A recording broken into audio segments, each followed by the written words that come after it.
Where is he? Where's Brandon? God bless you, Kat. I am happy to see you. I don't really know where Brandon Johnson is. I don't think he knows where he is, to be honest with you. That's what I'm starting to hear from a lot of people who work at City Hall, who have, obviously who have to be there. They're police officers, they work security, and and then just average citizens, including people who voted for him, supported him, were very enthusiastic. They thought that he would be great. They are starting to get the feeling that he really is not up to the job. Prior to becoming mayor of the city of Chicago, which, as an Irish Catholic growing up on the south side of Chicago, I believe that being mayor of Chicago was the most important job in the world. I believe that the mayor decided who would be president, who would decide major that world leaders would come to Chicago just to get the support of the mayor of Chicago, right? But Mayor Johnson sadly does not seem to be up to the task. Prior to becoming mayor, his resume was essentially a lobbyist for the Chicago public school system, which is clearly a mess, and he was a part-time teacher. I mean, think about it, Kat. Do you remember any of your part-time teachers when you were in grammar school? Did any of them really strike you as potential future world leaders? I don't think so. No, no. And so he doesn't know if he's going on this trip down to the Mexico border. And I know that this trip was going to be taxpayer funded, correct? Well, like everything else, Yeah. right? Him and all of his friends. They're going to go down to Mexico and drink margaritas. Woohoo! And God only knows what else. Yeah. It's probably a good thing, to be perfectly honest with you, because we do know what, sadly, the history of some of our great leaders going down to kind of parts unknown, like their travel tour guides or something. We do know that I can't help but imagine what horribly embarrassing uh, escapades may have been prevented as a result of Brandon Johnson waking up and just reversing course and deciding that he wasn't going to do what he said he was going to do. Hours and days before. But the real tragedy is for the people of Chicago, the people of Illinois, and the people of the Midwest. Chicago, if nothing else, was the economic engine of the state of Illinois and the Midwest. And sadly, it's grinding. I can hear the gears grinding literally as I speak, grinding to a halt. People are not returning to offices. Why would they? Office buildings have been where businesses invest hundreds of thousands of millions of dollars are being turned into migrant shelters. And one of the, we have a catch and release policy, not only at the border, but we have a catch and release criminal policy here in the city of Chicago. We have armed robbers, we have carjackers that are arrested and then released. Judges release them. This is a problem on the border. It's a problem with violent crime in Chicago. I've been to the airport. I've been to report on the migrants sleeping on the floor. Every time I go there, the first time I went to do a story at O'Hare International Airport, as you probably know, it was to report on the resident homeless, the homeless people in Chicago that were sleeping in the airport, right? Mm-hmm. This was like the big crisis that we needed to fix.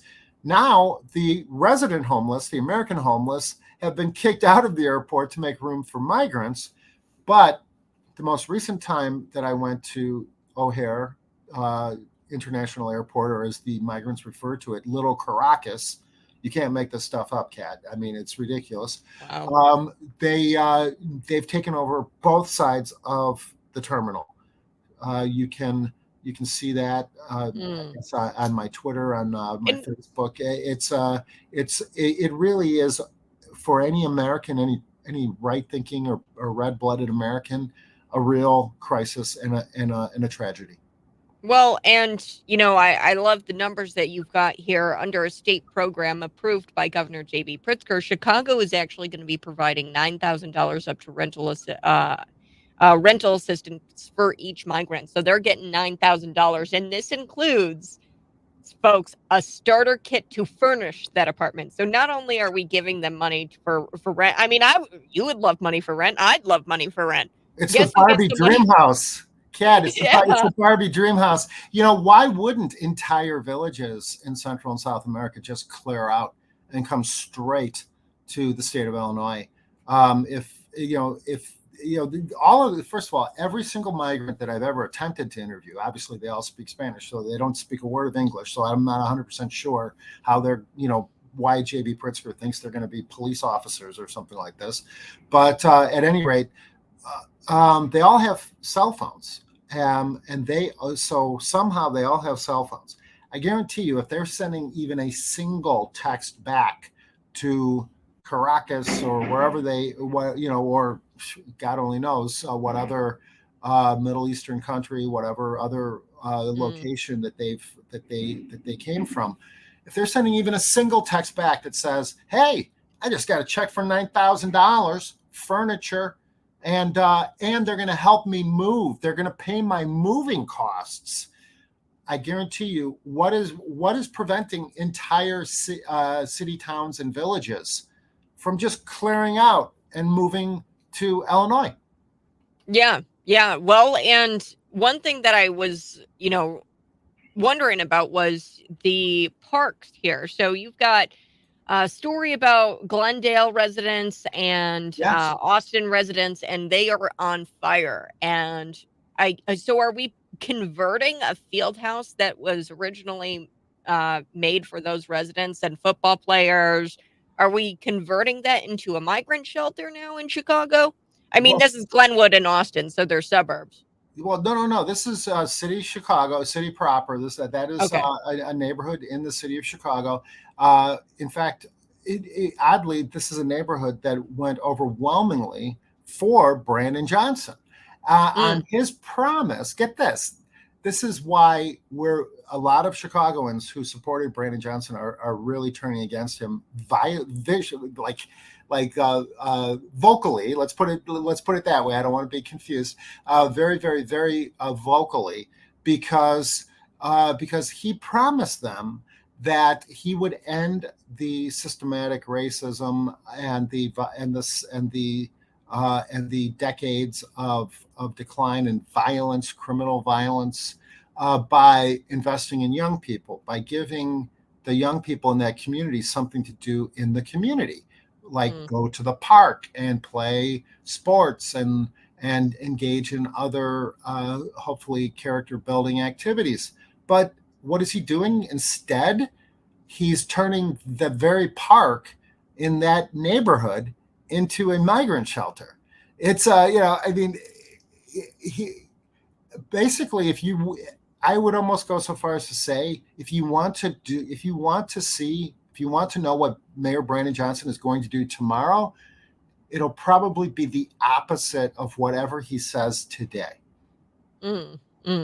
Well, we've got to take a break, and William J. Kelly, I so do appreciate you coming on. Anything else you'd like to add? We appreciate you, Kat. You're the one who's giving free speech a chance here. Reporter WilliamJKelly.com. If you want to read my lawsuit against Mayor Brandon Johnson, it started out under Lightfoot. She revoked my media credential, where we went to federal court.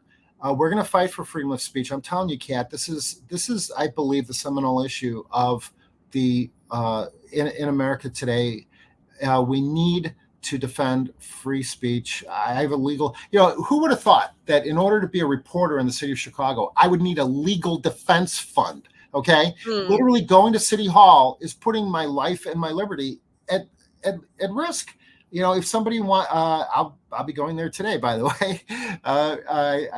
If anyone would like to contribute to my legal defense fund, go to reporterwilliamjkelly.com, read my lawsuit against Mayor Johnson, and then you can click on all the different options if you want to support. Wonderful. Well, thanks so much, William J. Kelly. You have a great rest of your day. And folks, Chicago, it's a hellhole. Yesterday, we talked a lot about BLM Chicago and Yes. how these terrorists put up a paraglider image. And that paraglider image was reminiscent of the terrorist attack where they went into a music festival and they slaughtered Jewish people. And we had BLM Chicago celebrating that with this image. And then on top of that, folks, we've been paying money to BLM. State taxpayer money, your money is going to those organizations that celebrate the slaughtering of Jews. And I'm sorry you live in the state of Illinois, but we're going to be back with